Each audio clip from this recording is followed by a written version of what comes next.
है के बीच में उपस्थित हैं। पिछले लगभग एक महीने से राजस्थान में विधायकों के खरीद फरोख्त की चर्चा चल रही है। स्पेशल ऑपरेशंस ग्रुप में भी एक मुकदमा दर्ज है, जहां पर जांच भी चल रही है। कई प्रकार की अटकलें लगाई गई।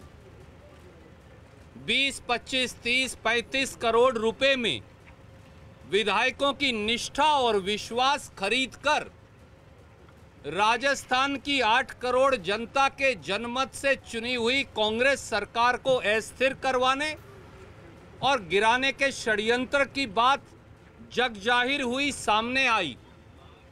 भारतीय जनता पार्टी की भूमिका विधायकों की खरीद फरोख्त में कई बार प्रश्न चिन्ह के दायरे में आई। दोनों तरफ से, कांग्रेस की तरफ से भी भाजपा की तरफ से भी काफी वाद विवाद सामने आया और कई बार ऐसा लगता था कि ये सारी बातें कहीं इल्जामात के घेरे में ही सीमित होकर ना रह जाएं। परंतु कल शाम और आज तक अब जो टेप सामने आ गए हैं, उनसे एक बात साफ है कि प्रथम दृष्टि से भारतीय जनता पार्टी के द्वारा कांग्रेस की चुनी हुई सरकार को गिराने और विधायकों की निष्ठा को खरीदने का षड्यंत्र किया गया है। भारतीय जनता पार्टी द्वारा जनमत का अपहरण और प्रजातंत्र के चीरहरण की कोशिश की जा रही है। राजस्थान सरकार गिराने का घिनौना षड्यंत्र अब बेनकाब हो गया है, उसकी परतें खुलने लगी हैं। अब यह साफ है कि चीन या कोरोना से लड़ने की बजाय भारतीय जनता पार्टी और मोदी सरकार सत्ता लूटने का काम कर रही है और इसका परिप्रेक्ष्य भी है। साथियों, याद करिए कि कोरोना महामारी के बीचों बीच मोदी सरकार ने मध्य प्रदेश में भी प्रजातंत्र का चीरहरण कर डाला था।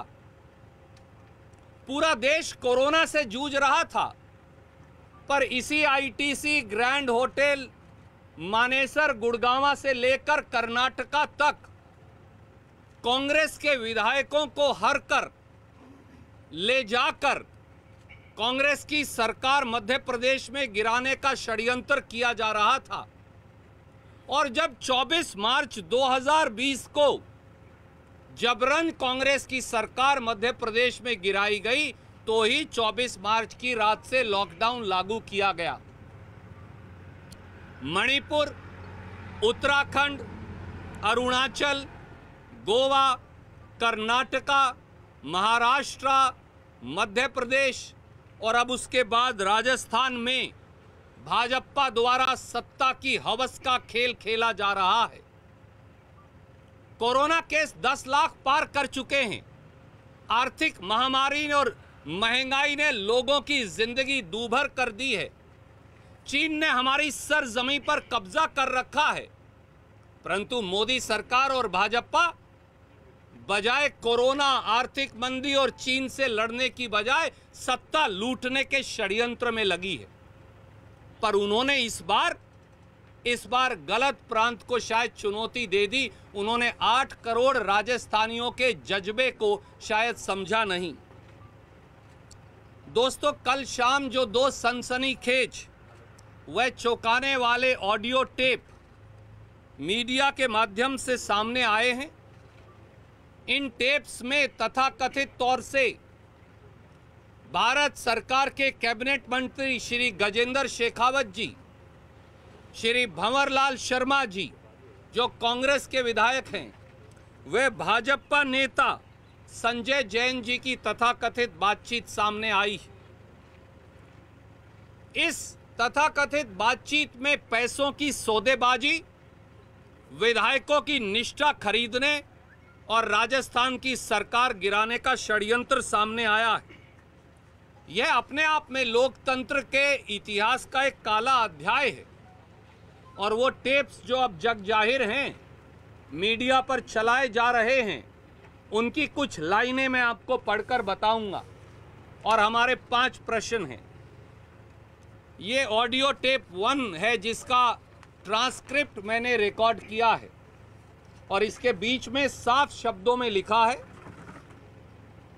श्री भंवरलाल शर्मा विधायक और भाजपा नेता संजय जैन की तथाकथित बातचीत। हाँ साहब बात करवाइए भंवरलाल जी, हेलो।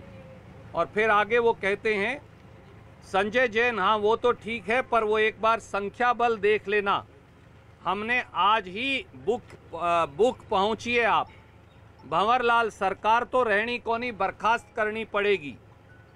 संजय जैन तुरंत है जे यानी जो की व्यवस्था मैं आपने बताई है, मेरे जिम्मे है आपकी और गिरधारी की।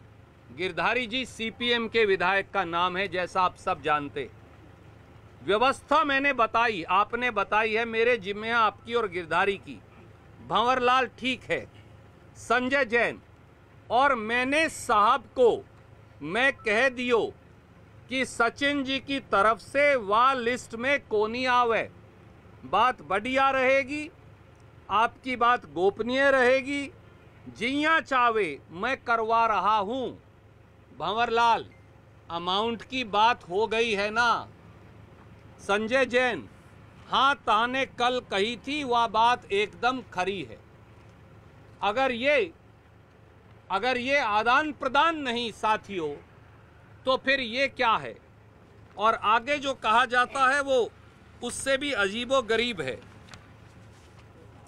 जो ऑडियो 2 है मैं उसका एक हिस्सा आपको पढ़कर बताना चाहता हूं। संजय जैन हाँ तो उस परिस्थिति में तुम्हारा मैंने साहब को बता दिया है कि 2 जने हैं जो बहुत हेजिटेशन कर रहे हैं, उनकी डायरेक्ट आपसे बात है, वो जो डिटेल देंगे वहाँ वो काम है वो तुरंत प्रभाव से होना चाहिए। वो बोले संजय भाई आपने बता दिया, कहीं कोई दिक्कत नहीं है, तुरंत काम होगा। भंवरलाल ये है। और उसके बाद जो कहा गया कॉल, भंवरलाल अगर दिन में संभव हो तो गजेंद्र जी से बात और करवा देना। संजय जैन बोलो तो अभी करवा दूं। भंवरलाल हाँ करवा दो। और उसके बाद फिर कॉल पैच की गई, ये महत्वपूर्ण है। गजेंद्र सिंह शेखावत हेलो। भंवरलाल हाँ जी। गजेंद्र सिंह अर्ज कर रहा हूं महाराज। भंवरलाल ओहो मैं उम्र में बड़ा हूं तो आशीर्वाद दे दूं, विजयी भव विजयी भव। गजेंद्र बिल्कुल साहब आपके आशीर्वाद से विजयी होते हैं। भंवरलाल सारा मामला 1-2 दिन में संख्या पूरी हो जाएगी। गजेंद्र बस एक बार संख्या पूरी हो जाए फिर हम यहाँ से भेज देंगे। अब तो क्या है, कल मैंने भी संजय जी से बात की, अपने को 8-10 दिन तो इधर ही रहना है। राज तो 15 दिन तक बाड़े में तो रह नहीं सकता, जैसे ही लोगों को छोड़ देंगे लोग इधर आ जाएंगे। भंवरलाल ये बात मैं भी समझता हूँ कि होटल से राज चाले कोनी। गजेंद्र हाँ भंवरलाल और संख्या बल है नहीं। गजेंद्र हाँ संख्या बल है कोनी। भंवरलाल बाकी वो आपकी बात संजय से हो गई होगी आपको।